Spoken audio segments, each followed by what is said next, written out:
September akan segera berakhir. Daerah lintang tinggi mulai menghirup udara yang lebih segar. Dari udara, bumi tampak seperti mosaik yang luas dan cemerlang. Fjord di Norwegia Utara tumpah seperti perak cair ke laut. Dataran tinggi di perbatasan antara Swedia dan Finlandia tampak dalam warna biru lembut dan hijau kusam. Ini adalah area yang luas untuk dicakup, namun tidak bagi satupun penduduk di sini.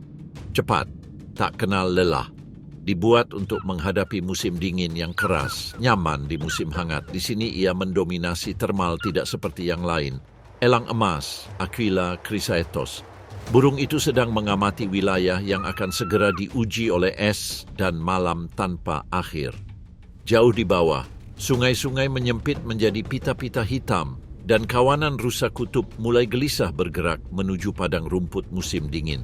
Bahkan dari ketinggian yang menakjubkan, elang dapat melihat kilauan ikan di bawah permukaan fjord, hiruk-pikuk capercaillie yang gelisah di antara semak heather, dan siluet abu-abu berasap dari kejauhan dari burung bangau yang bermigrasi. Namun, tidak seperti para pengembara, pemburu ini akan tetap tinggal. Sayapnya yang lebar diciptakan untuk menghadapi badai dan cahaya redup. Untuk perhitungan kasar kegelapan Arktik, neraka akan membeku dan kehangatan yang tersisa akan segera memudar.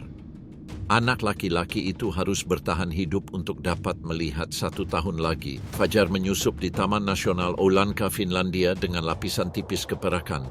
Langit memucat, berubah dari abu-abu arang menjadi seputih mutiara. Kabut menggulung di antara rumpun pohon birch dan menempel di lumut dan lumut kerak. Embun beku membentuk kerak di setiap daun yang gugur. Jauh di atas, di dahan pinus, seekor elang emas betina melenturkan cakar dan mengepakkan sayapnya, menyebarkan tetesan-tetesan es kecil. Jantan yang terbesar berdiri di sampingnya. Mereka meluncurkan diri mereka bersama-sama saat angin pertama bertiup. Satu gerakan sayap mereka yang besar mengangkat mereka di atas kanopi pohon pinus. Udara dingin dan tipis, dan suhu udara sedang lemah di pagi buta ini, jadi mereka kesulitan pada awalnya. Gerakan-gerakan kecil mendorong mereka ke atas hingga menemukan sedikit daya angkat yang mereka cari. Di belakang mereka, seorang pemuda bermata gelap berjuang untuk bangkit. Pupil matanya terbuka lebar saat ia mencoba meniru kedua orang tuanya. Setiap menit dalam cahaya redup ini adalah pelajaran yang harus dipelajari sebelum musim dingin membungkam daratan. Di bawah, seekor elang madu, Pernis apivorus, melengkung ke selatan menuju Afrika. Siluet abu-abu lembut meluncur melintasi langit pucat bagai daun di sungai. Untuk saat ini, ia berbagi udara yang sama dengan elang. Namun hal itu akan segera menghilang. Namun pasangan ini dan si dewasa muda harus bersiap menghadapi musim dingin boreal yang keras. Mereka tetap di sana. Mereka diciptakan untuk menghadapi dingin. Tubuh mereka diselimuti bulu halus, dan bulu mereka berminyak untuk melawan basah dan embun beku. Dari ketinggian ini, dunia terbentang seperti peta hidup. Sungai mengalir berkelok-kelok melewati hutan. Seekor tupai merah berlarian di atas batang pohon birch yang tumbang. Ekornya tampak seperti garis karat pendek di atas kulit pohon musim dingin yang pucat. Tentu saja, ia tak akan terlihat oleh mata manusia dari ketinggian ini. Lumut beku berkilau samar di batang pohon.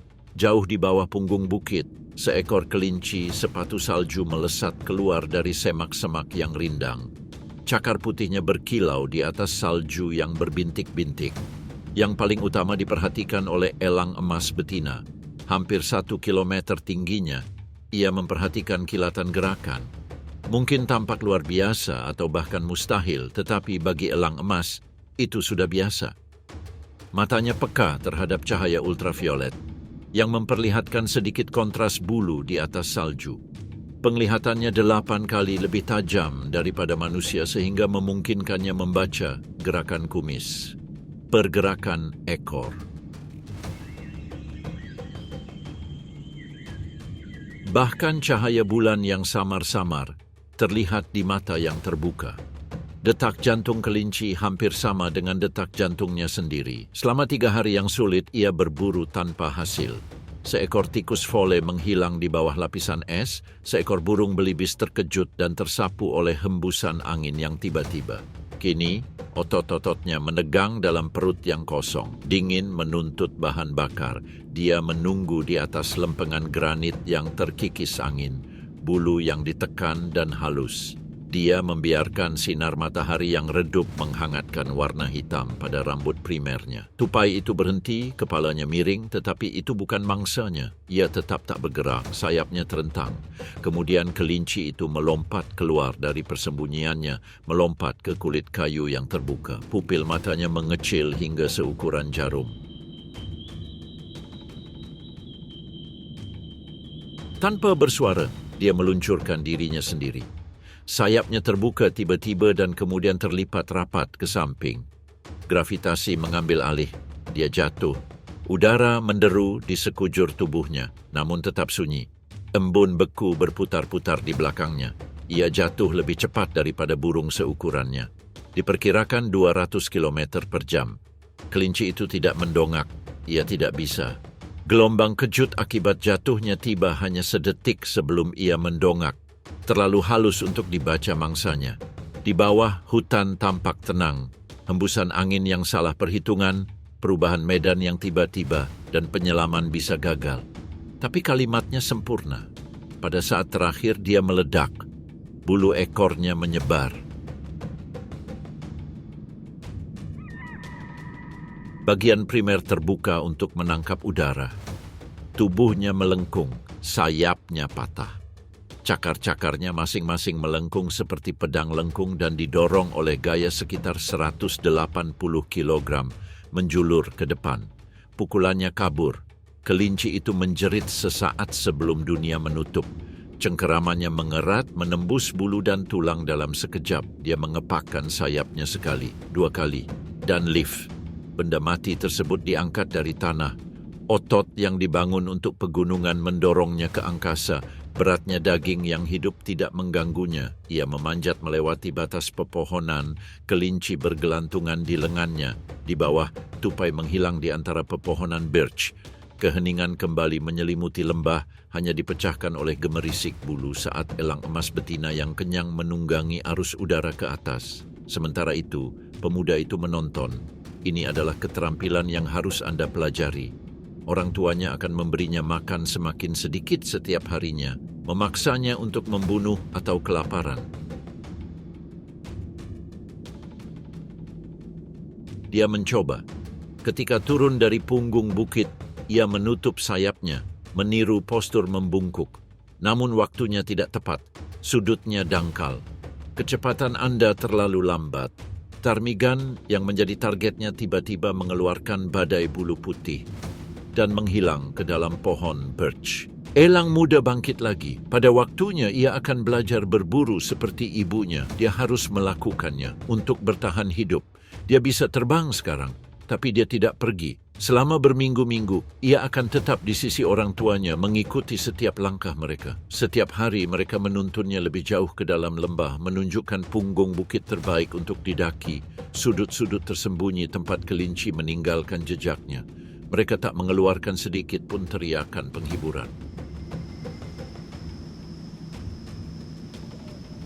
Sebaliknya, mereka berkomunikasi dengan mengepakkan sayapnya. Jatuh tiba-tiba yang berarti menabrak. Perencanaan panjang yang berarti menunggu. Burung pemangsa lainnya memilih jalur yang lebih sulit. Alap-alap peregrine mengeluarkan anak-anaknya dari sarang beberapa hari setelah penerbangan pertama, meninggalkan mereka sendirian untuk menyempurnakan kemampuan menukik mereka. Alap-alap goshawk meninggalkan anak-anaknya segera setelah mereka bisa berburu. Namun elang emas tetap bertahan. Orang tua dan anak-anak berbagi langit utara selama berminggu-minggu. Mereka berburu bersama. Orang dewasa hanya memberinya beberapa potong yang jatuh dari waktu ke waktu, cukup untuk membuatnya tetap hidup tetapi lapar. Pemisahan perlahan ini adalah caranya untuk memastikan kelangsungan hidupnya. Saat salju pertama menutupi lembah, ia akan menguasai setiap arus dan setiap serangan. Dan ketika tiba saatnya untuk menunggangi arus termal menuju dunia luar, ia akan melepaskan diri. Saat ini, sore hari dengan cepat berganti menjadi senja. Keluarga itu pergi berburu lagi. Mereka berpatroli di punggung bukit rendah tempat jejak rusa kutub berkelok-kelok di antara pepohonan pinus. Udara tipis dan dingin, tetapi elang emas terbang menembusnya tanpa banyak menggerakkan sayap. Di bawah, salju menumpuk membentuk gundukan yang menyembunyikan setiap jejak, tetapi mata mereka tak luput dari apapun. Si jantan membungkuk sedikit dan mulai berburu. Ia meluncur di sepanjang punggung bukit. Kepalanya miring mengamati setiap jalur yang berkelok-kelok. Otot-otot primer luarnya melentur ke atas seperti jari, mengurangi hambatan saat meluncur menembus angin silang yang tiba-tiba. Tarsi berbulu di kakinya, setebal bulu musim dingin, melindungi tendon dari benturan yang akan terjadi. Otot-otot melingkar di bawah bulu yang gelap. Seekor tupai merah yang ceroboh berlarian di atas pohon pinus yang tumbang. Tupai jantan melipat sayapnya dan menukik ke bawah. Tak ada teriakan, tak ada peringatan, hanya hembusan udara yang tiba-tiba dan bunyi gedebuk pelan saat cakar-cakarnya mencengkeram tubuh mungil itu. Embun beku membubung dalam pusaran kilauan saat ia melompat ke atas. Pembunuhan lain yang dilakukan oleh keluarga. Kas pemuda itu mengikutinya sambil mengepakkan sayapnya agar tetap sejajar. Dia tidak makan sama sekali selama 2 hari. Ia mendarat di atas bongkahan granit, memegang tupai yang lemas itu di tangannya. Dengan gerakan lambat dan hati-hati, ia merobek bangkai itu, membelah bulunya, lalu tanpa melihatnya, menawarkan sepotong daging kepada putrinya. Putrinya melompat, menerima persembahan itu, dan melahapnya dengan cepat. Namun elang bukan hanya pemburu, mereka oportunis, dan hutan utara menawarkan kemungkinan yang melimpah. Di bawah naungan pohon cemara, seekor lynx menyeret tubuh seekor rusa muda. Bangkainya meninggalkan bekas luka berdarah di salju. Kucing itu makan dengan cepat, waspada terhadap ruang terbuka, lalu menyelinap ke dalam kegelapan hutan. Elang-elang menunggu. Ketika lynx pergi, mereka turun. Paruhnya yang bengkok dan berbentuk seperti pisau merobek kulit, burung gagak datang hampir seketika. Mereka berputar-putar dalam spiral longgar dan mendarat dalam lingkaran tak beraturan, berkokok menantang. Sang jantan membentangkan sayapnya untuk menghalangi pesta, tetapi burung-burung itu tetap bertahan. Mereka menukik dari segala arah, menyambar potongan-potongan daging. Yang satu mendarat tepat di belakang wanita muda itu, sambil menarik jasad yang dijaganya. Dia berbalik sambil bersiul. Namun burung gagak itu sudah pergi. Sore hari semakin larut. Besok akan menjadi hari yang baru. Kesempatan baru. Saat cahaya memudar di lembah, burung-burung besar kembali terbang ke langit ungu. Senja datang terlambat di ujung utara ini, tetapi hawa dingin segera menyergap. Burung jantan memimpin jalan mendaki punggung bukit. Di belakangnya burung betina dan anak-anaknya mengikuti. Mereka tidak mencari mangsa sekarang. Mereka mencari tempat untuk berlindung. Elang emas tidak kembali ke sarang setelah musim kawin berakhir. Sebaliknya, mereka memilih tempat bertengger yang tinggi dan tersapu angin. Pohon pinus kuno, di bawah naungan tebing yang curam. Titik granit yang tidak dapat dijangkau oleh lynx atau wolverine. Malam ini, pasangan itu menuju ke sebuah bongkahan batu yang menjorok seperti haluan di atas lembah. Si remaja tetap dekat. Sebelum menetap, mereka melakukan pengintaian terakhir. Si jantan mengitari lereng yang semakin gelap, mencari-cari aroma samar bangkai atau gemerisik kelinci yang berkeliaran di udara. Puas, ia meluncur turun ke tebing dan mendarat tanpa suara. Cakar-cakarnya otomatis mencengkeram tepi batu. Genggamannya akan tetap kuat bahkan dalam angin malam apapun.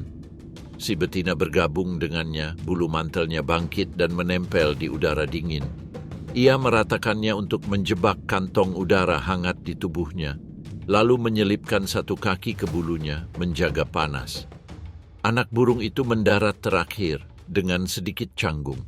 Tidak ada sarang di sini, hanya batu kosong dan keheningan luas di utara. Tetap saja itu sudah cukup. Mereka membungkuk dalam kegelapan, mata mereka menyipit tetapi indera mereka tetap waspada. Bulu-bulu mereka saling tumpang tindih.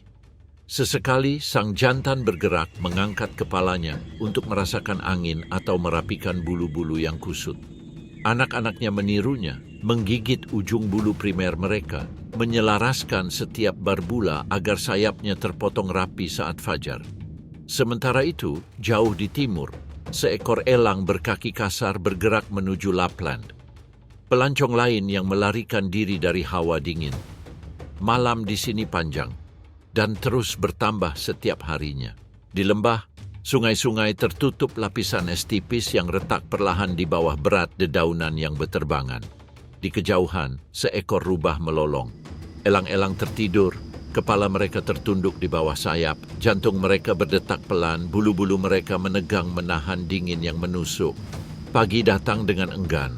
Langit tidak bersinar dengan warna emas, melainkan dengan cahaya berwarna timah pucat.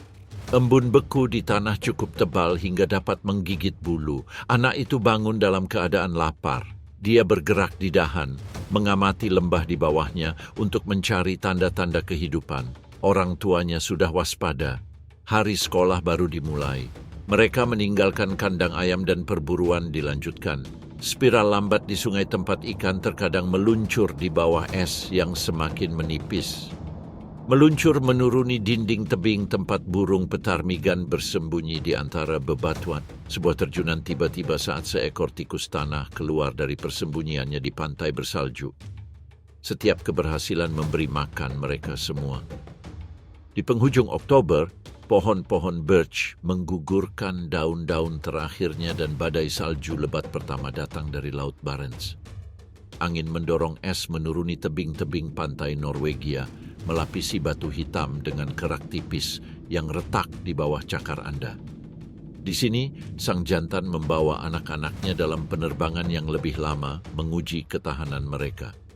Mereka terbang tinggi di atas fjord tempat elang ekor putih berkumpul di sepanjang air yang bebas es.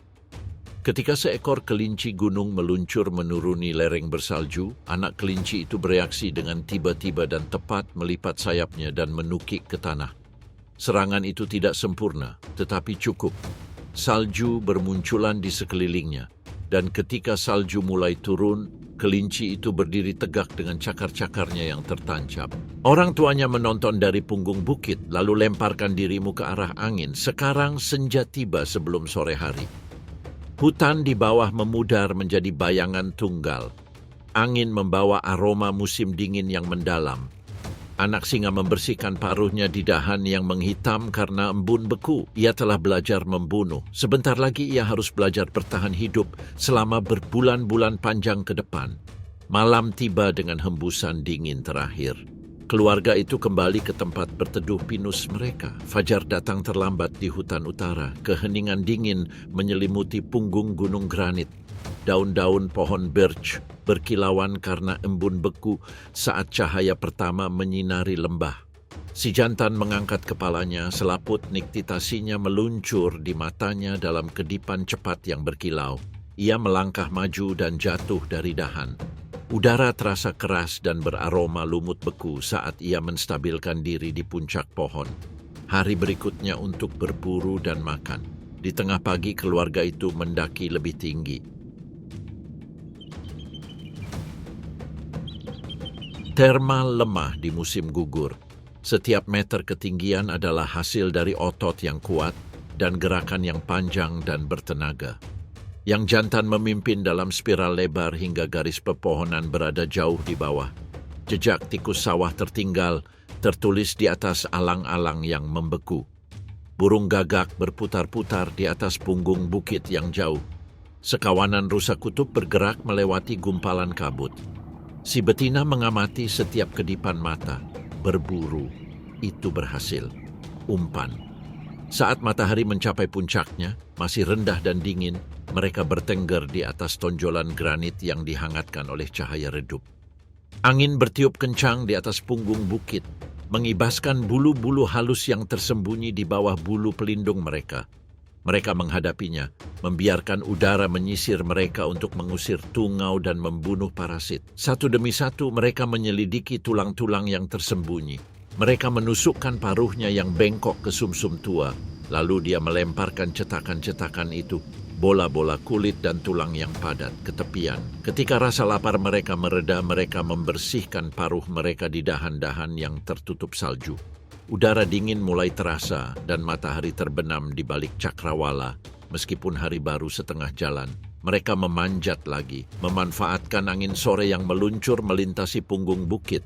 Sayap primer luar yang fleksibel melengkung ke atas untuk mengurangi hambatan dalam angin musim gugur yang bergolak. Penerbangan pulang lambat dan terukur. Anak-anaknya berlatih menyelam tiba-tiba dan pemulihan cepat, belajar menggunakan ekor mereka sebagai kemudi. Mereka perlu menguasainya ketika tanah membeku dan mangsa menjadi langka. Orang tua mereka mengamati, tetapi tidak ikut campur. Senja tiba dengan cepat. Pohon birch bersinar jingga, lalu memudar menjadi abu saat bintang pertama muncul. Embun beku menggantung di dasar lembah dan sungai-sungai tertutup lapisan es tipis yang retak perlahan di bawah tekanan arus. Bulan pucat muncul di atas punggung bukit tempat elang terbang pagi itu. Mereka kembali ke pohon pinus tinggi tempat hari dimulai. Masa-masa sulit menanti mereka. Malam yang panjang telah dimulai. Kegelapan menyelimuti bagaikan makhluk hidup di pegunungan Abisko. Sungai membeku dan membentuk pita kaca yang beresonansi dan retak saat es bergerak. Buih garam melayang ke daratan dari Laut Norwegia dan mengkristal menjadi embun beku putih di setiap tebing. Tempat bertengger yang dulu berdiri kokoh kini berkilau seperti es hitam. Ini adalah musim dingin yang berbahaya, suatu ujian untuk bertahan hidup. Anak di bawah umur yang sekarang terpisah harus menghadapi tantangan itu sendirian. Namun pengalamannya tidak kalah sulit bagi pasangan tersebut. Berpasangan seumur hidup, mereka harus bertahan hidup bersama. Pasangan itu bangun dari tempat bertengger mereka sebelum matahari terbit. Sayap mereka yang besar mengepak dengan hening yang tumpul saat mereka naik. Sementara itu, elang ekor putih, Haliaetus albicilla, berpatroli di fjord. Sayap mereka berkilau keperakan dan ekor mereka yang lebar berkibar seperti layar. Mereka berbagi wilayah utara ini dengan elang emas, tetapi hidup dengan cara yang sangat berbeda. Tetesan garam memercikkan bulu mereka saat menyentuh permukaan.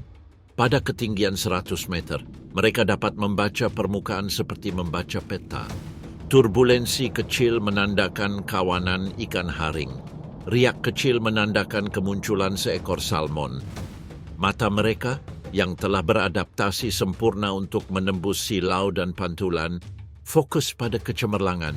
Dengan lipatan sayap besarnya yang tiba-tiba mereka membungkuk, jangan terjun dengan keras. Namun dalam busur yang terukur, cakar terentang ke depan. Air meledak di sekelilingnya. Mereka bangkit kembali dengan seekor ikan yang tak berdaya dan menggeliat di tangan mereka. Jauh di atas sana, elang emas mengamati. Tidak ada ikan untuk mereka. Cakar mereka cocok untuk mangsa berbulu dan berbulu, bukan berdaging licin. Sayap panjang dan sempit yang membawa mereka melewati arus pegunungan akan berhenti di udara tebal tepat di atas permukaan laut. Kakinya yang berbulu lebat melindunginya dari tendangan kelinci atau tanduk rusa muda. Tapi ia akan merangkak di dalam air. Sementara itu, angin bertiup melintasi setiap punggung bukit. Suhu turun hingga 30 derajat di bawah nol. Bulu-bulu mereka menempel pada dingin, masing-masing berminyak dan berlapis-lapis. Kaki mereka ditutupi bulu hingga ke cakarnya, setebal bulu binatang dan kulit di bawahnya hangat oleh darah. Namun dinginnya tetap menggigit. Berburu musim ini sangat berbeda. Kelinci salju menghilang di bawah tumpukan salju, bulunya seputih tanah. Lemming menggali terowongan tanpa terlihat. Elang berkeliaran di lereng, mengamati setiap bayangan. Ekor tikus berkedut gugup di permukaan rawa yang membeku. Terlihat seketika, diajukan, diabaikan. Tidak sebanding dengan pengeluaran energinya. Siang hari hanya sebatas cahaya biru redup. Pasangan itu sedang melintasi dataran tinggi tandus tempat sekawanan rusa kutub menerobos salju yang mengeras. Seekor sapi tua tertatih-tatih. Sapi betina itu membungkuk berat, meluncur menuruni lereng yang panjang. Di saat-saat terakhir, rusa-rusa kutub itu melesat. Pemogokan gagal. Dia terbalik lagi. Mereka memanjat ke sebuah tebing yang menangkap sedikit sinar matahari yang dimungkinkan oleh kutub utara. Istirahat sejenak. Angin mengacak-acak bulu-bulu yang tersembunyi, membawa kristal-kristal es yang terbentuk di ujung-ujung bulunya. Mereka tetap berdampingan, cakar mereka melingkar di atas batu yang licin karena embun beku laut. Di bawah, seekor elang gyrfalcon, Falco rusticolus, melintasi fjord dengan kecepatan penuh. Ia terbang sangat rendah sehingga ujung sayapnya yang panjang dan sempit menyentuh kabut asin. Ramping, kompak dengan seluruh ototnya siap untuk akselerasi mendadak, tubuh elang ini dirancang untuk pengejaran yang eksplosif. Ia mengikuti kontur pantai, lalu tiba-tiba naik dalam belokan vertikal, menyebarkan sekawanan petarmigan yang sedang mencari makan di antara bebatuan yang tertutup rumput laut. Seekor burung ragu, elang gyrfalcon melipat sayapnya dan menukik ke bawah, menyerang dengan tepat sasaran. Makan malam dimenangkan dalam hitungan detik. Jauh di atas, elang emas nyaris tak menoleh. Mereka melayang mengikuti arus termal siang hari yang samar mengamati tundra. Di musim dingin, udara sedingin es, bau tak sedap hilang, dan jejak darah serta pembusukan yang biasa hampir lenyap sepenuhnya. Tetap saja, mereka menemukan apa yang tidak ditemukan orang lain. Lipatan gelap di padang salju. Seperangkat jejak kaki kecil membeku di tengah langkah. Kilauan bulu yang samar-samar di tempat angin meninggalkan jejak. Seekor rubah merah terbunuh di sini. Hadiah mereka, setengah ekor kelinci tersembunyi di balik tabir salju tipis. Bagi seekor gagak, aroma itu terkubur, hilang. Namun elang merasakannya dengan sempurna. Sang betina mencelupkan salah satu sayapnya yang lebar. Perlahan-lahan berputar ke bawah dan mendarat tanpa suara.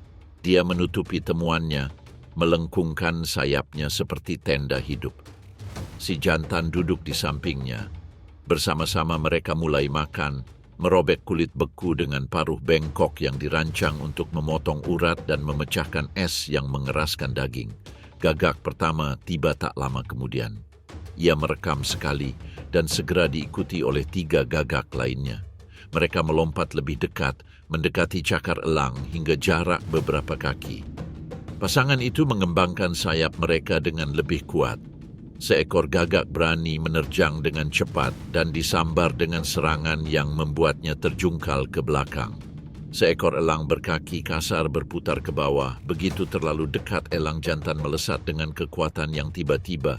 Penyusup itu menjauh, tubuhnya masih miliknya. Untuk saat ini, namun Eagles tidak membuang-buang energi pada pertahanan tanpa akhir. Setelah beberapa saat mereka membiarkan burung gagak yang lebih berani menangkap beberapa potongan daging. Berbagi sedikit lebih mudah daripada bertengkar terus-menerus. Mereka akan kembali besok dan lusa. Pembantaian seperti ini bertahan hidup dalam cuaca dingin yang ekstrem, terjebak di salju, badai datang dari laut tanpa peringatan. Angin menerjang tebing hingga berguncang.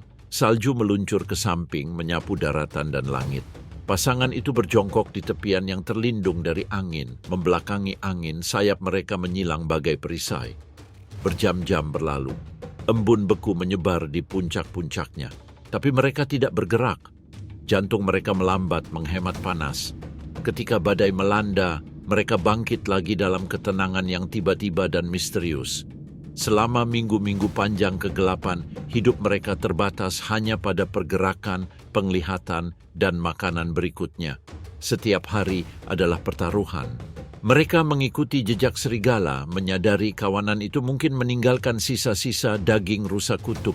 Suatu kali mereka tiba sebelum kawanan serigala.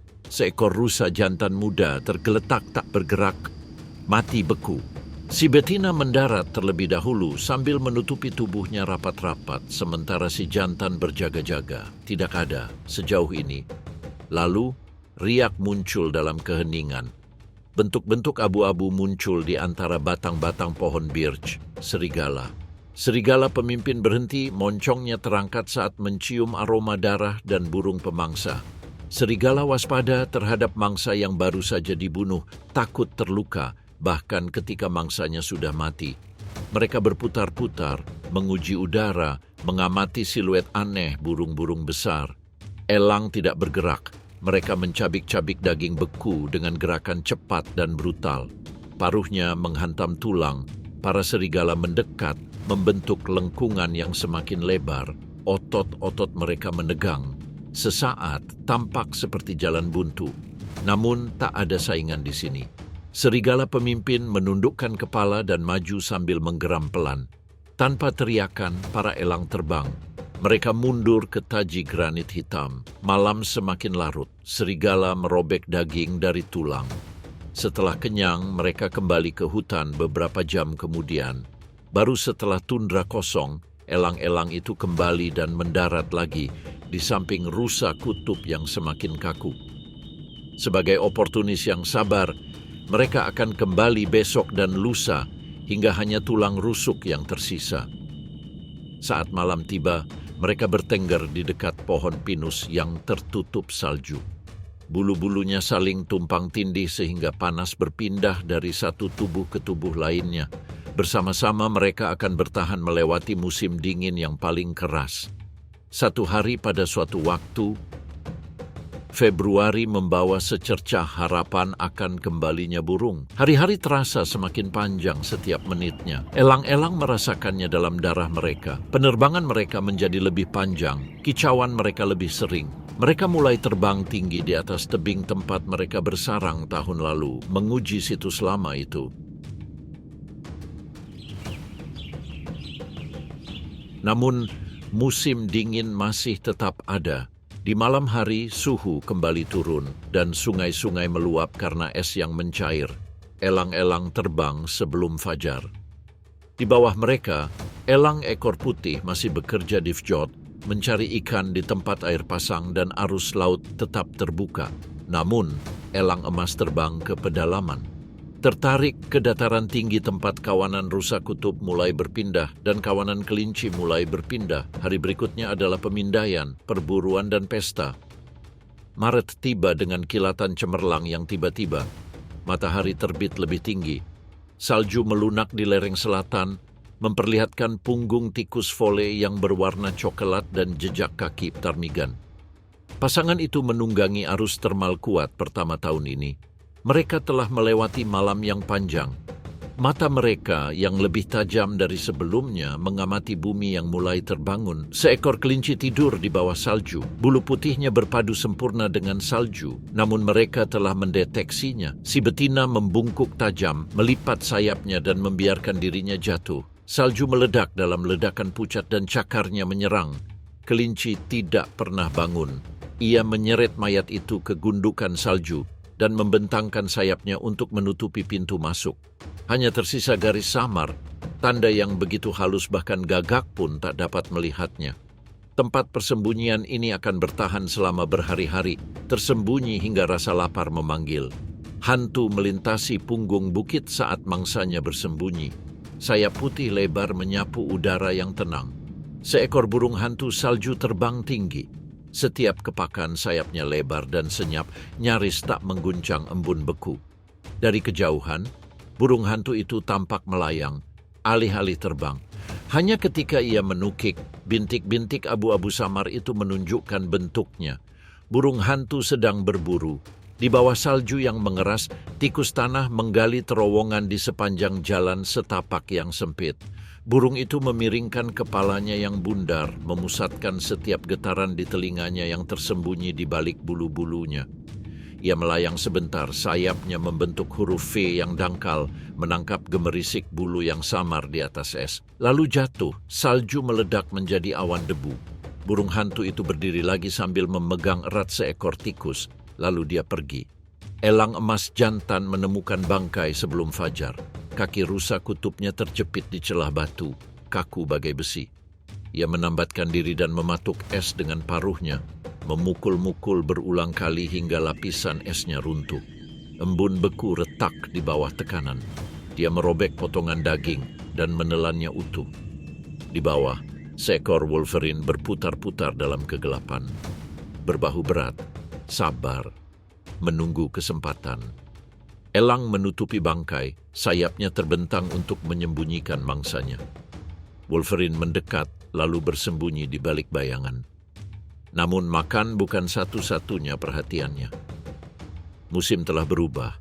Elang emas juga merasakannya di dalam. Saat fajar, sepasang elang emas terbang bersama di udara yang tenang. Kepakan sayap mereka lambat pada awalnya hingga arus termal samar berputar naik dari lereng selatan. Elang jantan terbang lebih tinggi lagi, berputar-putar lebar. Ia menurunkan salah satu sayapnya yang besar dan menukik ke bawah. Di bagian bawah, ia menyala dan naik lagi untuk menemui pasangannya. Ia terbang tinggi menyambutnya, bulu-bulunya berkibar dalam cahaya redup. Mereka bertemu, cakar mereka bertautan sesaat. Bersama-sama, mereka berjungkir balik ke bawah. Keduanya berpisah dengan kepakan sayap yang tiba-tiba dan terbang kembali. Kali ini spiral mereka semakin tinggi. Ini bukan permainan. Penerbangan untuk pendekatan telah dimulai. Tidak ada elang pengganggu yang akan melintasi punggung bukit ini tanpa perlawanan. Cahaya pertama bulan April menyinari pegunungan Arktik. Embun beku masih menempel di batang pohon birch, namun matahari memiliki kehangatan baru. Kehidupan baru akan segera bergabung dengan pasangan itu. Es musim dingin masih menyelimuti sungai. Ketika matahari menghangatkan permukaan, air lelehan mengalir deras di bawah dan menembus kerak bumi dalam gelombang yang tiba-tiba dan dahsyat. Elang jantan mengamati dari balik pohon pinus yang miring. Ia memiringkan kepala dan menyipitkan mata saat merasakan gerakan telinganya di dalam lumpur salju. Seekor kelinci yang setengah tenggelam berjuang untuk bertahan hidup di jembatan salju yang runtuh. Elang melipat sayapnya dan jatuh. Sesaat kemudian, ia berdiri dan kelinci itu pun tergantung lemas. Dari bawah naungan pohon cemara, seekor goshawk biasa, Accipiter agentilis, terbang, dikejutkan oleh kepakan sayapnya yang besar. Ia membuka lebar-lebar dan dengan cepat menutupnya kembali saat meluncur di antara pepohonan.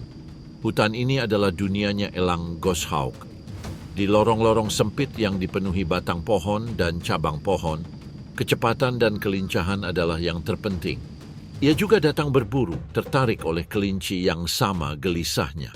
Beberapa saat sebelumnya ia menunggu, berjongkok di dahan yang rindang. Namun, elang emas menyerang lebih dulu. Kini elang goshawk menikung tajam, menggerakkan ekornya seperti kemudi saat ia terbang naik hingga cukup tinggi untuk melewati kanopi. Untuk sesaat ia tampak menantang si penyusup, namun perbedaan ukurannya bersifat mutlak.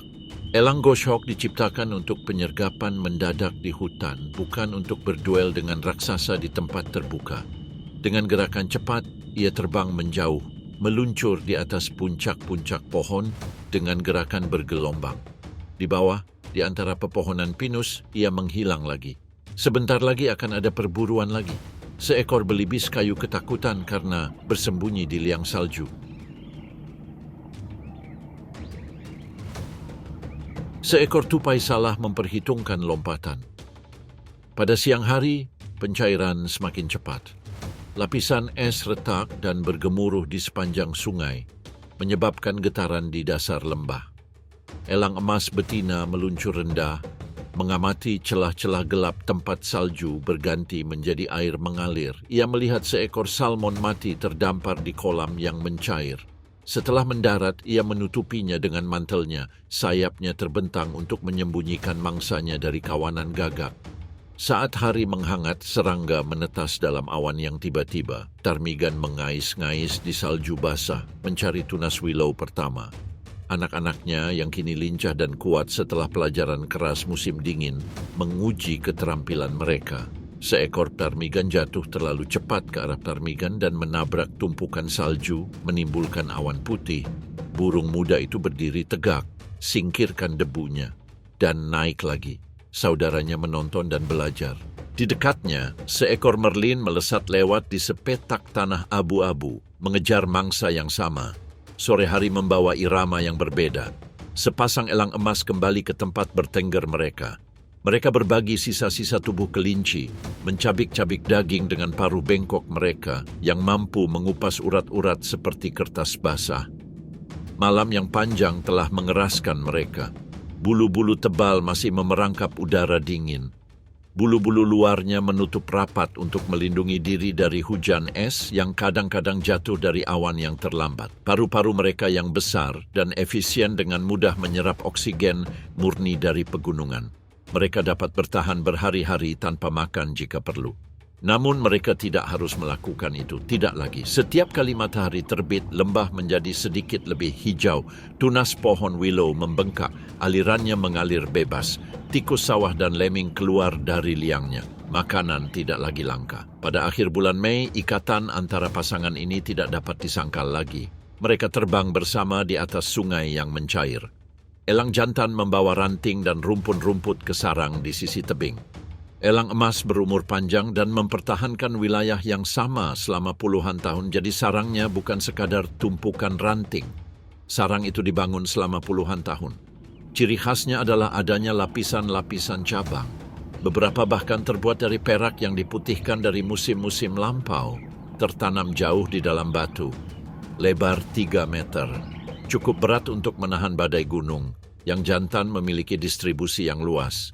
Ia mematahkan dahan-dahan pohon birch yang kokoh, mematahkan dahan-dahan pinus. Setiap dahan terseret angin saat ia mundur ke tebing.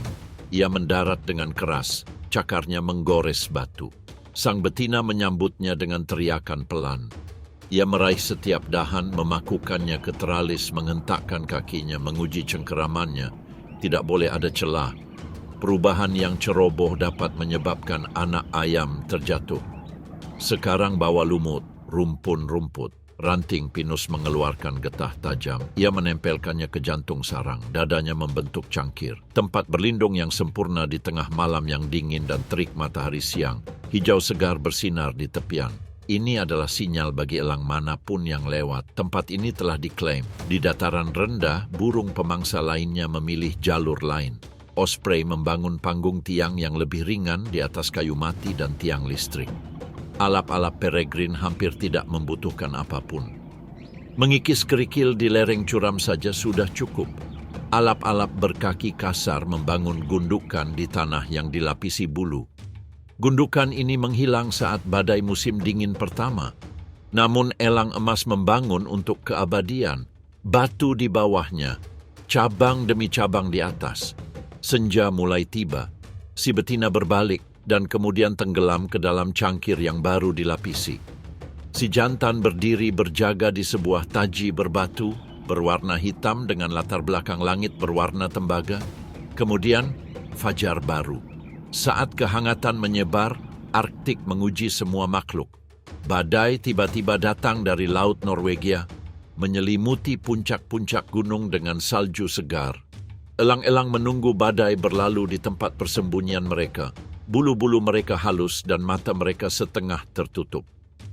Ketika awan terbelah, mereka melesat ke arah angin seolah tak ada yang berubah. Matahari sekarang bersinar hingga larut malam. Seekor elang emas muda terbang tinggi di atas punggung bukit. Sayapnya yang lebar menangkap angin pagi. Ia berputar sekali, lalu 2 kali, menguji udara di wilayah yang bukan miliknya. Di bawah, elang jantan yang tinggal di sana mengamati. Ia berjongkok di tepian granit. Satu gerakan sayapnya yang besar mengangkatnya ke langit. Si penyusup melihat ke bawah dengan hati-hati, tetapi tetap meneruskan perjalanannya.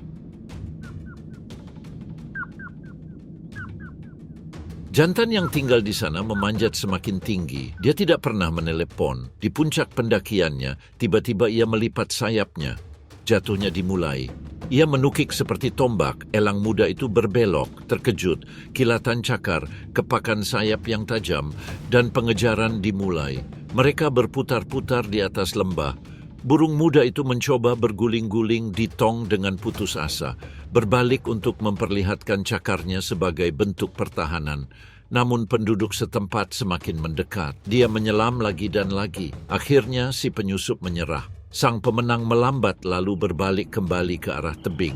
Di bawah, sang betina mengawasi dari balik pohon cemara hitam. Pasangan ini telah melindungi lembah ini selama kegelapan musim dingin. Mereka akan melindunginya selama bulan-bulan cerah mendatang. Di sekelilingnya, arah utara bergerak semakin cepat. Musim dingin melonggarkan cengkeramannya, tetapi hanya beberapa inci. Di bawah pohon cemara, seekor tupai merah berlari melintasi salju. Ekornya bagaikan bendera merah kecoklatan di atas putih. Ia berhenti, moncongnya berkedut dan telinganya tegak, mendengarkan desiran samar sayapnya. Karena tak merasakan ancaman, ia menggali pangkal pohon birch dan memetik jamur. Telah mengering menjadi cakram kasar sejak kebakaran singkat musim panas lalu.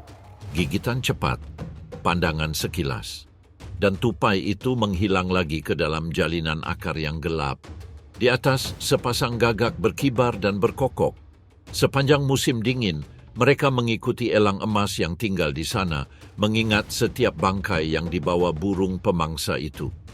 Kesabaran mereka akan segera membuahkan hasil. Elang-elang itu tahu gagak sedang mengawasi mereka, tetapi mereka tidak menyia-nyiakan energi mereka untuk itu. Burung-burung besar akan menyambar sisa-sisa makanan ketika ada kesempatan, dan terkadang elang mengizinkannya. Di kejauhan, di rawa, seekor rusa besar betina berjalan hati-hati di antara air lelehan, salju yang mengeras runtuh di bawah kukunya. Di belakangnya, seekor anak rusa yang baru lahir berjalan tertatih-tatih di antara lumpur, lututnya berlumuran lumpur es. Mereka berhenti untuk mendengarkan. Teriakan dari kejauhan mengikuti arah angin. Catatan yang panjang dan berkesinambungan. Sapi itu mengangkat kepalanya yang besar. Telinga bergerak. Lubang hidung mengembang mencari aroma bahaya. Dia kenal suara itu. Di atas sana, elang emas saling memanggil satu sama lain. Anak rusa itu berpegangan erat pada sisi tubuhnya. Sang induk menggeser berat badannya, menempatkan dirinya di antara langit dan anak-anaknya. Elang jarang berani menukik ke bawah dan menerkam rusa dewasa. Namun, cakar-cakar itu dapat menghantam anak rusa yang lengah. Satu langkah salah, satu tersandung, dan para raptor bisa menyerang. Pasangan itu sekarang berdiri bersama. Mereka berputar ke atas dalam arus termal di pertengahan pagi. Sayap mereka hampir tidak bergerak. Setiap arus udara ke atas membawa mereka lebih tinggi hingga lembah di bawahnya menyusut. Dari ketinggian ini Anda dapat melihat keindahan fjord, perputaran es laut yang lambat, garis pucat puncak-puncak yang jauh. Mereka meluncur menuju lereng tempat salju, meluncur turun dalam lembaran-lembaran dari tepian yang dihangatkan matahari. Di bawah, seekor ptarmigan mengais-ngais tunas-tunas, bulu putihnya sudah berbintik-bintik coklat musim panas.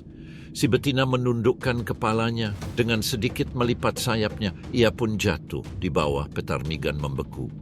Kemudian dengan kepakan sayap yang tiba-tiba, ia lepas landas. Burung itu melesat ke samping lalu meluncur menuruni lereng dengan zigzag liar. Bulunya tampak kabur di antara bebatuan dan es yang mencair tak merata. Elang itu mengoreksi arah turunnya, berbelok dengan susah payah untuk mengikutinya. Cakarnya menjulur tajam.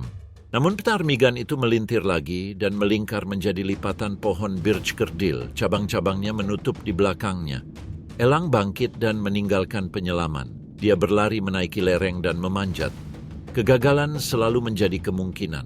Namun penganiayaan lain akan segera datang. Di tepian di dekatnya seekor elang peregrine, Falco peregrinus berjongkok.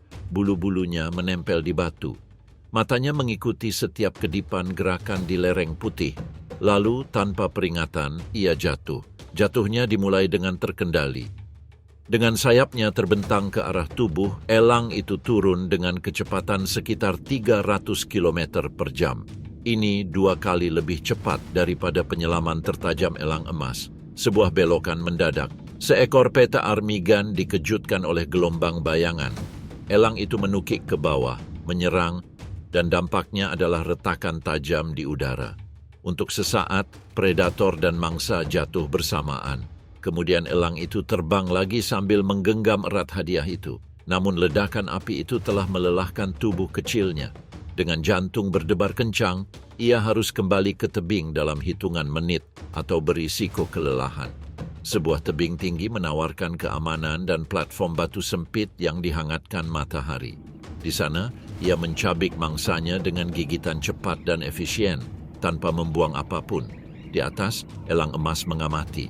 Pada tengah hari, Pasangan itu beristirahat di atas panggung granit yang dihangatkan oleh matahari. Pasangan itu berdiri berdampingan, mata setengah terpejam, menghadap angin yang tak henti-hentinya. Mereka mengibaskan bulu-bulu bagian bawah mereka, mengirimkan gumpalan bulu yang lepas ke udara, tungau-tungau kecil berhamburan. Si jantan memiringkan kepalanya ke arah si betina. Siulan pelan terdengar dari paruhnya. Dia menyelinap. Ia merespons dengan mengangkat bahu pelan dan sedikit melebarkan sayapnya. Ia naik ke punggungnya, cakarnya terlipat rapat agar tidak menusuk kulitnya. Sesaat, ekor mereka yang besar mengembang dan saling tumpang tindih, menyentuh ujung lumut kerak. Kontak singkat. Ciuman kloaka. Momennya cepat. Ia melompat turun dan mengembangkan sayapnya untuk menstabilkan pendaratannya. Mereka bersama lagi. Si betina mengibaskan bulu-bulunya. Ia merapikan duri longgar di dadanya lalu membungkuk untuk menyentuh paruhnya dengan paruhnya sendiri. Ini bukan pertama kalinya. Ini akan terjadi lagi. Mungkin saat senja, mungkin besok, seiring berjalannya musim. Sementara itu, embun beku pagi melunak dan berubah menjadi lapisan gula yang lembab. Seluruh lembah sungai menjadi gelisah. Suara retakan tajam memecah keheningan. Es terlepas dari tepian dan meluncur ke sungai gelap, diiringi suara pecahan kaca. Serpihan-serpihan lainnya menyusul, jatuh bagai longsoran lambat ke dalam air lelehan. Sungai itu akhirnya terbangun. Sebuah gubuk berkubah yang terbuat dari lumpur dan tongkat bergetar di tepi seberang. Kemudian, seekor berang-berang muncul dari gumpalan gelembung, bulunya licin dan berkilau seolah diminyaki. Ia berhenti, kumisnya berkedut, sementara matanya menyesuaikan diri dengan kilatan cahaya yang tiba-tiba. Di antara giginya, ia menggenggam tunas pohon willow hijau segar di atas air cokelat. Dengan gerakan ekornya yang seperti dayung, ia membawanya ke bendungan rendah yang terletak di hilir. Setiap cabang sudah terpasang. Celah-celahnya ditutup dengan lumpur yang menetes. Ia bekerja dengan mantap, nyaris penuh khidmat. Elang-elang emas berputar-putar di kejauhan. Bayangan mereka melayang di atasnya bagai awan yang berlalu. Ia tidak panik. Di dalam air aman. Setidaknya elang emas. Setiap beberapa menit dia berhenti dan mengangkat hidungnya yang tumpul ke langit. Di semak-semak birch, rubah-rubah telah mengusir dinginnya malam. Seekor rubah betina berjalan perlahan di salju yang melunak. Bulu merahnya bagai api di antara batang-batang pohon pucat. Ia menurunkan moncongnya ke jejak tikus vole yang baru dan membeku. Telinganya tegak dan matanya tajam dan penuh perhitungan. Sebuah lompatan, sapuan kaki. Dan dia menghilang ke dalam jalinan rumput liar. Beberapa menit kemudian, ia muncul kembali hanya dengan aroma air lelehan di bulunya. Rubah itu melanjutkan perjalanannya. Seperti berang-berang, ia menyadari langit. Ia sering mengangkat hidungnya, menikmati semilir angin, aroma musk elang yang samar di atas kepala, aroma tembaga tajam dari pecahan es sungai. Dia memburu bayangannya, namun dia tidak takut pada mereka. Seekor rubah dapat menghilang di antara pepohonan dengan satu lompatan. Lebih jauh di belakang, di mana pepohonan birch menebal dan cahaya jatuh dengan semburat emas, seekor wolverine menunggu. Ia berbaring di antara bayangan dan silau matahari. Bulunya berwarna coklat tua, bergaris krem. Bulunya yang lebat masih mempertahankan ketebalannya sebagai insulasi musim dingin. Otot-ototnya beriak saat dia memindahkan berat badannya, mata hitamnya tertuju ke sungai. Ia pernah mendengar retakan es dan bunyi gertakan ekor berang-berang dan ia tahu arti suara-suara itu. Wolverine juga tidak takut pada elang, tetapi ia memahaminya. Ia pernah mengikuti mereka sebelumnya, mencium bau bangkai yang mereka tinggalkan. Seekor rusa yang tumbang karena kedinginan, seekor kelinci yang terjebak saat terjatuh secara tiba-tiba. Ketika elang selesai, serigala memulai.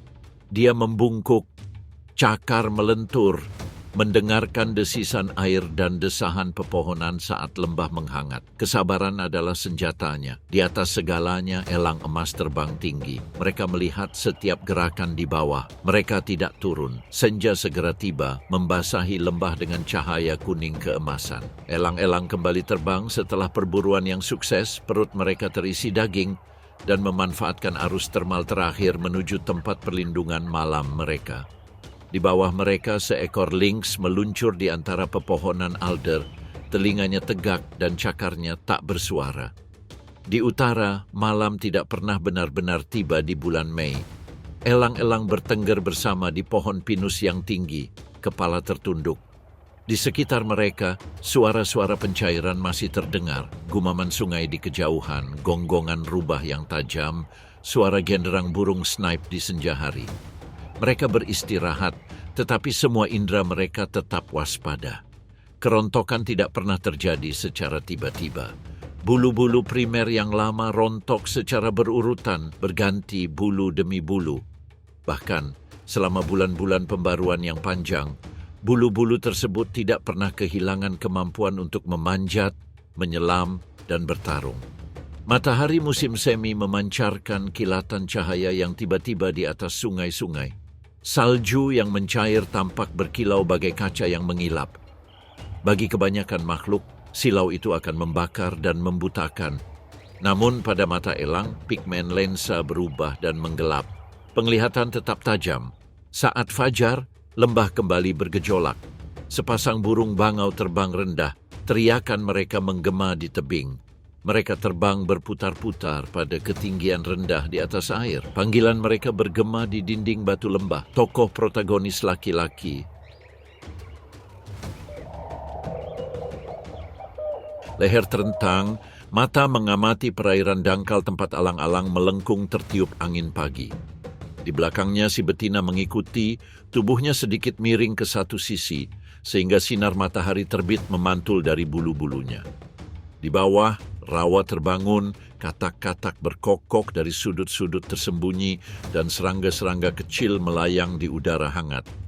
Bayangan mereka melewati kolam yang setengah beku, tempat ikan-ikan kecil bergerak cepat di bawah lapisan es.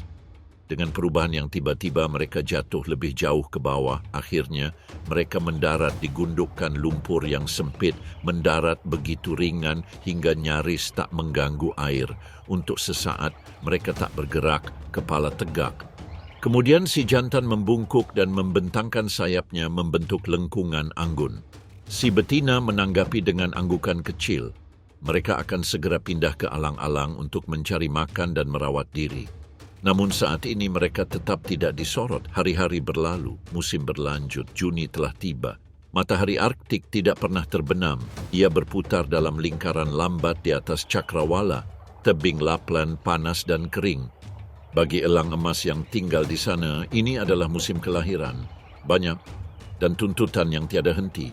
Sarang itu terletak tinggi di atas tebing yang terkikis angin. Kini, dengan lebar beberapa meter, sarang itu semakin membesar setiap tahun, berlapis-lapis dengan cabang-cabang pinus yang memutih dan tulang tanduk rusa. Di tengahnya terdapat 2 butir telur, sewarna perkamen tua dan berbintik-bintik coklat tipis. Jarum pinus melapisi bagian yang berongga. Aromanya mengusir serangga dan menutupi bau hangat kehidupan di dalam ruangan. Sang betina berjongkok, sayapnya yang besar terbentang seperti payung. Matahari berputar-putar dan cahayanya dapat membakar. Bulu-bulunya menaungi cangkang yang rapuh dan menjaga panas tetap stabil melawan arus udara yang tiba-tiba di lembah. Setiap kali Anda mengubah berat, Anda membalik telur. Ini menjaga embrio tetap aman dan panasnya merata. Jantannya jarang berada jauh. Ia terbang mengitari tebing dengan sayapnya yang lebar dan kuat, mencari penyusup. Elang lainnya, burung gagak perampok. Bahkan seekor rubah yang berani mungkin berani memanjat. Saat mendarat, ia melakukannya dengan hembusan angin dan teriakan yang melengking. Terkadang ia membawa ranting pinus segar, terkadang seekor terwelu atau belibis kayu yang mencengkeram erat cakarnya. Makanan datang lebih jarang sekarang. Kedua burung itu makan dengan hemat. Betina tidak akan meninggalkan telur lebih dari beberapa menit. Dengan cara ini, si jantan mengambil alih sebagian besar perburuan. Ketika dia kembali dengan mangsanya, dia dengan hati-hati berdiri. Rentangkan sayapmu erat-erat dan naik ke arah aliran udara ke atas. Meluncurnya singkat, terbang cepat ke sungai atau menuruni padang rumput untuk minum. Lalu ia bergegas kembali berjaga. Sementara sang betina pergi, ia memasuki sarang dan merendahkan dadanya. Dengan demikian, jam-jam berganti menjadi hari. Angin menerpa punggung bukit, hujan mengguyur dan membeku. Matahari bersinar putih melalui awan tipis Arktik. Jika seekor gagak terlalu dekat, kedua burung itu akan terbang bersamaan, yang menyebabkan burung pertama berputar menjauh. Ketika langit cerah, mereka mendarat lagi. Di seberang danau, seekor burung osprey melayang tak bergerak. Ia langsung menukik, melengkung seperti tombak lempar, dan menghantam permukaan dengan semburan air. Seekor ikan berkilauan di cakarnya saat ia naik. Dengan beberapa gerakan kuat, burung osprey itu naik, bobot mangsanya menarik setiap gerakan. Air mengalir dari ujung sayapnya saat ia naik ketinggian. Ia tidak berhenti untuk makan. Malah, ia menuju ke tepi seberang, tempat pohon Pinus lodgepole mencuat dari antara bebatuan. Di sana, tersembunyi di antara dahan-dahan, menanti sebuah panggung cabang yang lebar dan dalam. Sarangnya. Pasangan itu memanggil dari sarangnya. Dua anak ayam berbulu halus mengangkat kepala dan membuka paruhnya. Elang osprey biasanya memulai musim kawinnya lebih awal daripada elang emas di garis lintang utara yang sama. Telur pasangan ini sudah menetas, sementara pasangan elang emas menjaga telur mereka tetap hangat. Tetangga mereka sudah sibuk memberi makan anak-anaknya. Hari-hari telah berlalu.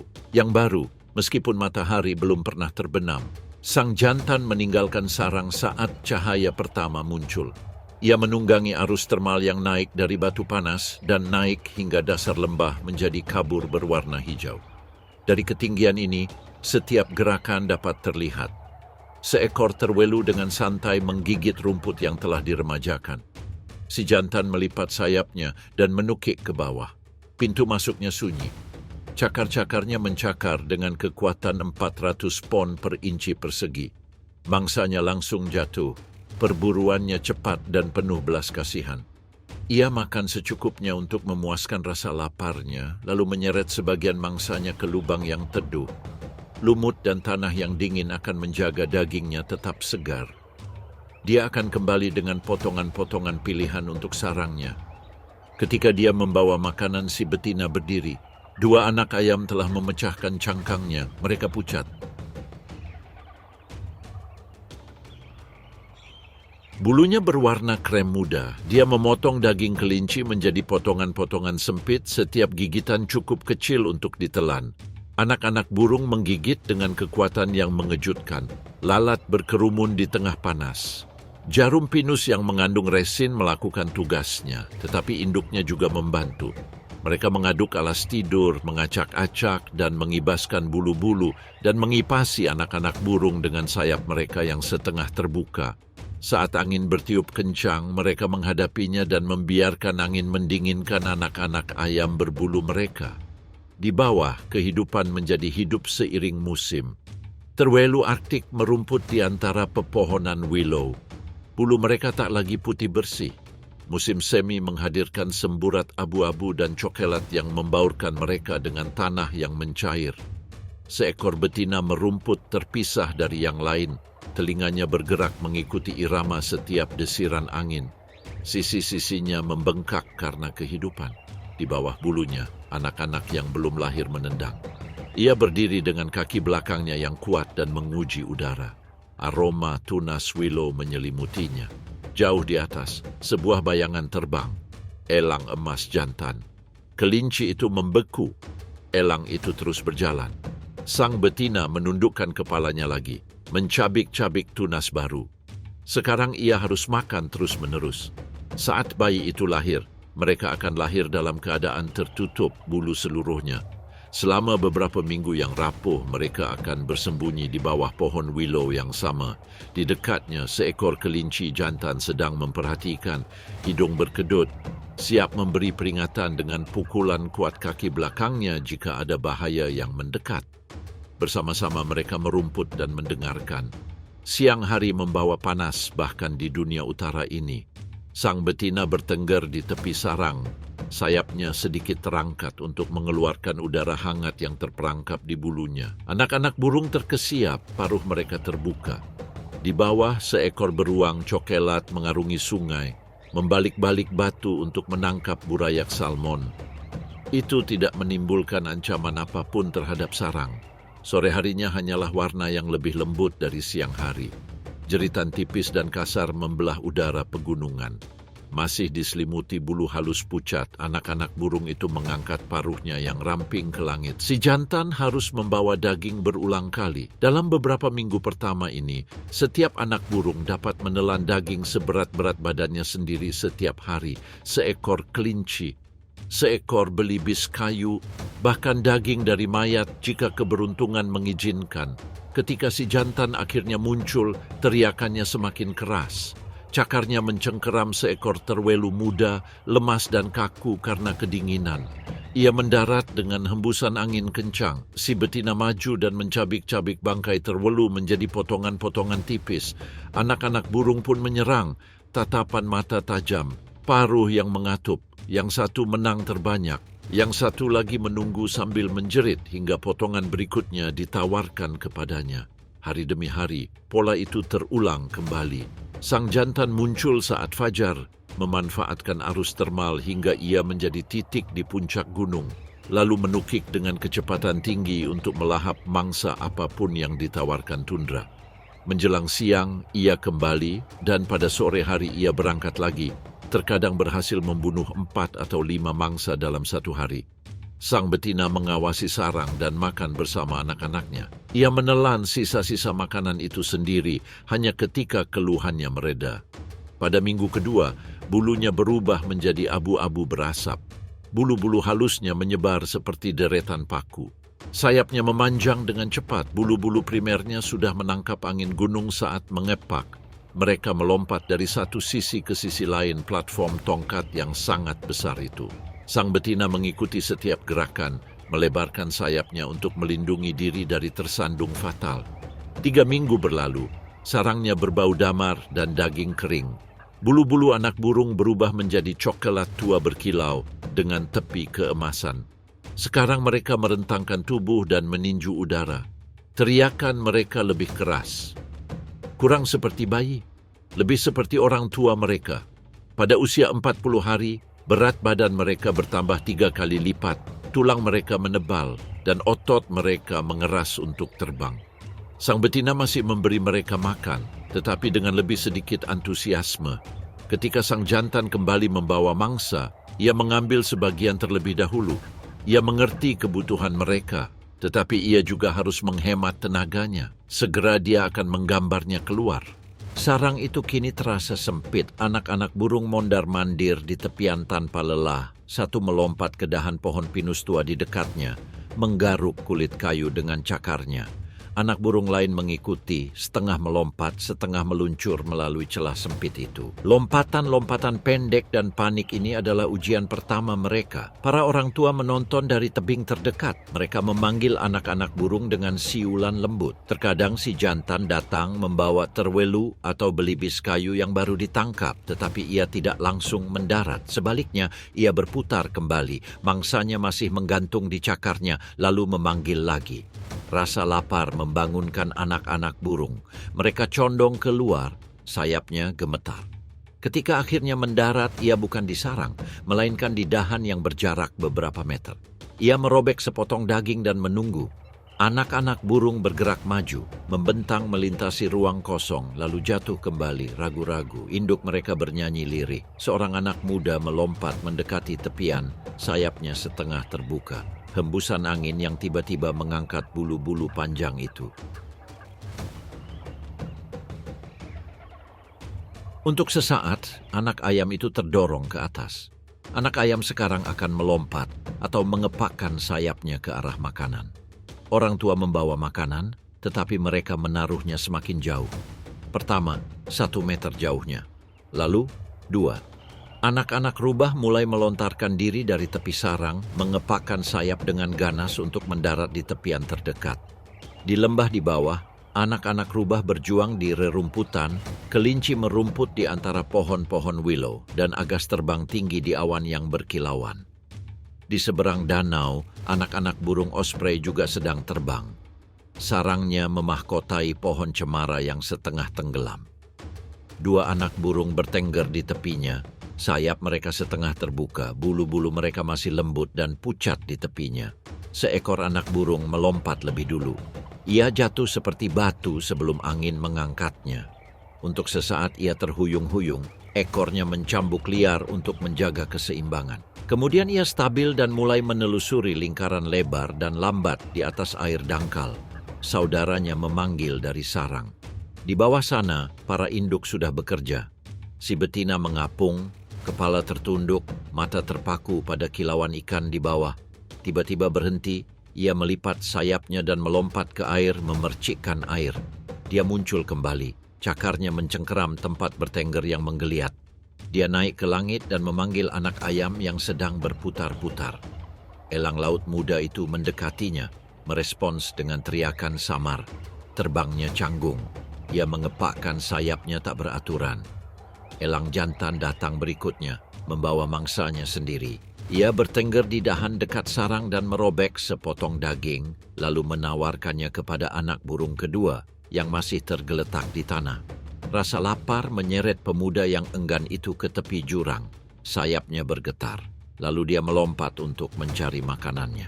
Menjelang senja, kedua anak muda itu sudah menghirup udara segar. Anak burung elang emas juga harus terbang. Menjelang pertengahan musim panas, mereka hampir mencapai kedewasaan, lebih tinggi dari lengan manusia dan hampir selebar induknya. Ketika mereka melebarkan sayap, panjangnya sekitar 2 meter. Mereka masih memiliki bulu-bulu halus di sepanjang leher mereka. Tetapi mereka siap untuk penerbangan sungguhan pertama mereka. Sang betina membentangkan sayapnya, ia mendorong seekor anak burung ke tepi. Elang muda itu bergoyang-goyang, cakarnya mencengkeram dahan-dahan. Hembusan angin mengangkat bulu-bulunya yang panjang. Sesaat anak burung itu melayang. Sang jantan berputar-putar di atas, cakarnya kosong. Dia menyapu lebih rendah. Anak ayam itu mencondongkan tubuh ke depan. Kepakan sayapnya yang putus asa melontarkannya ke dalam kehampaan. Tubuhnya terhuyung ke bawah, naluri mengambil alih, ekornya memanjang, bulu-bulu primernya terbentang. Angin meringankan bebannya, cukup untuk memberinya rasa terbang pertamanya. Pendaratannya canggung, cabang-cabangnya menggores bulu-bulu, cakarnya tak dapat mencapai tepian, namun anak ayam itu pulih dengan cepat. Orang tua menelepon lagi. Merasa bersemangat, anak ayam kedua melangkah maju. Butuh waktu lebih lama, mengepakkan sayapnya lebih kuat, hampir tergelincir, tetapi akhirnya berhasil keluar dari sarang. Bebek dewasa membimbing mereka dengan panggilan lembut dan bayangan hati-hati terbang mendekat, menunjukkan cara menavigasi arus udara naik yang tak terlihat. Setiap bebek, setiap belokan adalah pelajaran. Cara mengatupkan cakar, cara menjaga keseimbangan saat hembusan tiba-tiba, cara mendeteksi mangsa dari kejauhan. Anak ayam melakukan penyelaman singkat, melemparkan dirinya ke tepi jurang. Kemudian dia kembali ke sarang untuk beristirahat. Saat senja, anak-anak burung dapat mempertahankan ketinggian. Mereka bertengger di tepian sempit, mengamati dasar lembah, dan belajar mengukur jarak dan kecepatan. Induk mereka tetap berada di dekatnya. Hari demi hari, melompat demi melompat, menyelam demi menyelam, anak-anak burung semakin percaya diri. Tak lama lagi mereka tidak akan membutuhkan sarang itu sama sekali. Siap berburu untuk bertahan hidup, untuk mengklaim tempat mereka di langit utara yang luas. Perburuan sekarang lebih lama. Sang jantan menuntun anak burung di sepanjang punggung bukit, mengajarinya membaca ketinggian udara di sepanjang batu. Ia menukik ke bawah dan menukik ke arah kelinci, meleset, lalu kembali ke permukaan. Anak burung menirukan gerakan menukik itu, canggung namun berani. Sang betina tetap menjaga sarang, tetapi tak lama kemudian kedua anak burung akan mengikuti anak burung dewasa dalam perjalanan penuh di lembah. Mereka akan belajar menyimpan makanan. Untuk menutupi hasil buruan saat burung gagak mendekat, memanjat termal dengan mudah. Matamu akan menajam. Bulu-bulunya akan berganti bulu dalam urutan yang cermat. Pada akhir Agustus, tanda pertama perubahan tiba. Matahari terbenam menjelang malam, menyinari cakrawala dengan cahaya jingga samar. Bayangan membentang sedikit lebih jauh melintasi tundra. Buah beri matang di semak heather, dan kicauan burung bangau yang bermigrasi terdengar dari selatan. Elang emas mendengarnya. Generasi muda kini terbang dengan mudah dan anggun. Mereka telah berlatih selama berminggu-minggu. Seluruh keluarga terbang di atas fjord. Di bawah, sekawanan lumba-lumba memecah air dengan lengkungan-lengkungan yang lucu, sementara seekor beruang di kejauhan memancing di air dangkal untuk menangkap salmon terakhir dari migrasi tersebut.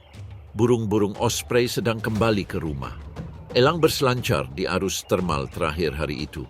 Tak lama lagi para pemuda akan bubar, masing-masing mengklaim kerajaannya sendiri. Namun untuk saat ini, keluargalah yang menjaga langit tetap utuh. Kehidupan di bawah mereka berdenyut penuh ketegangan. Seekor lynx meluncur tanpa suara di rerumputan tinggi. Bulunya yang belang-belang menyatu dengan tanah yang berbintik-bintik. Ia menguntit sepasang rusa kutub muda yang sedang merumput di pohon-pohon muda yang rapuh. Anak-anak rusa itu berdiri ragu-ragu, moncong mereka menempel di tanah yang lembab bersalju. Namun kawanan induk merasakan bahaya dan merapatkan barisan, membentuk dinding pelindung dari kaki dan tanduk. Lynx berhenti, menghitung, lalu dia kembali melebur ke dalam bayangan. Kesempatan yang lebih baik akan segera muncul. Lebih jauh lagi, sekawanan lembu kesturi merumput di punggung bukit. Tubuh mereka yang besar menerbangkan debu dalam bentuk spiral yang melayang di udara hangat yang naik. Mereka selalu waspada, mengangkat kepala mereka setiap kali ada suara sekecil apapun. Tanduk mereka berkilau di bawah sinar matahari. Rusa kutub merumput di seberang lembah, mengembik pelan dan memilukan. Suaranya menarik perhatian elang jantan, namun keluarga itu terus melanjutkan hidup. Jauh di atas, nyaris tanpa disadari, seekor alap-alap kawah menukik ke bawah untuk menerkam mangsanya. Di bawah, rubah-rubah berkelok-kelok di antara rumpun pohon birch. Moncong mereka siaga untuk mengendus setiap gigitan yang tersembunyi. Burung gagak berputar-putar, mata tajam mereka mengamati setiap bangkai yang terbuang. Elang emas terbang tinggi di atas mereka semua. Malam yang panjang akan segera kembali.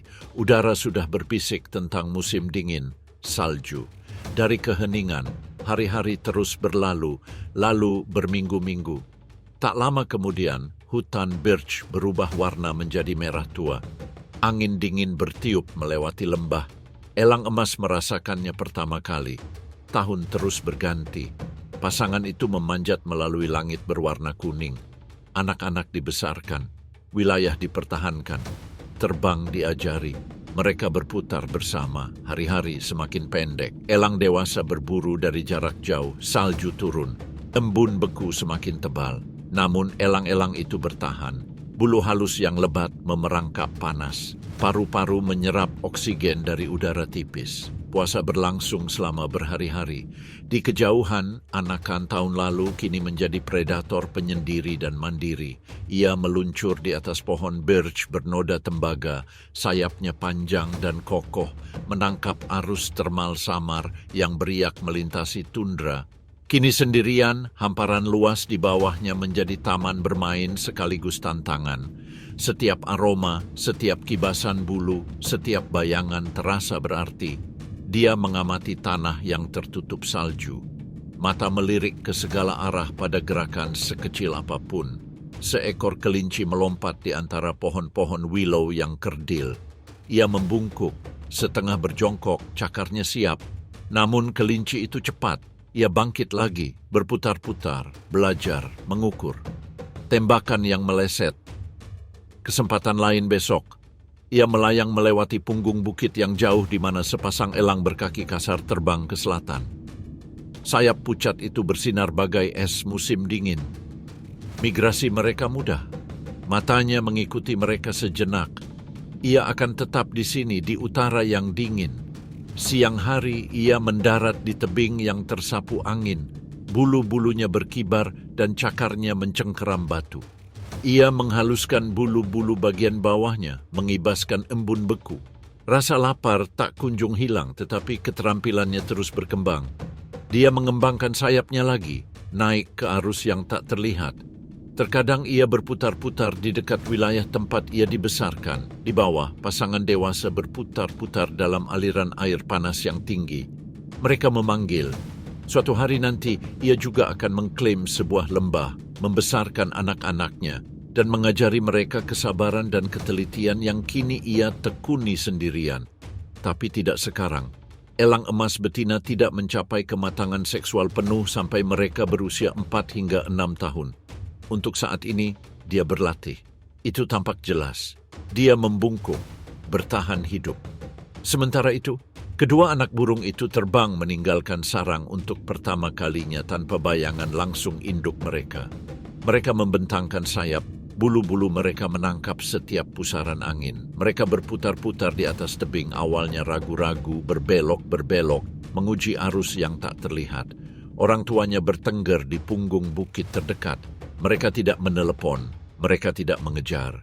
Sebaliknya mereka meninggalkan tumpukan kecil daging tersembunyi di celah-celah. Seekor anak ayam menukik ke bawah mengejar seekor kelinci. Mangsanya bersembunyi dan elang muda itu terbang tinggi lagi. Saudaranya meluncur di atas termal kecil, melayang tertiup angin. Makanan sehari-hari muncul lebih jarang. Induknya menjauh, meninggalkan anak-anaknya untuk berburu, belajar, gagal, lalu mencoba lagi. Cakar berderak, kuku mencengkeram, dan bulu menajam. Saat senja tiba, anak-anak burung bertengger di tepian yang jauh, memandangi lembah yang dulunya merupakan rumah mereka. Orang tua bahkan melangkah lebih jauh lagi. Kaum muda belajar memberi makan diri mereka sendiri, membaca bumi, untuk mengklaim ruang mereka sendiri. Segera mereka akan muncul dan menghilang di balik punggung bukit. Di belakang mereka, orang tua mereka akan tetap bersatu sepanjang tahun dan sepanjang hidup mereka.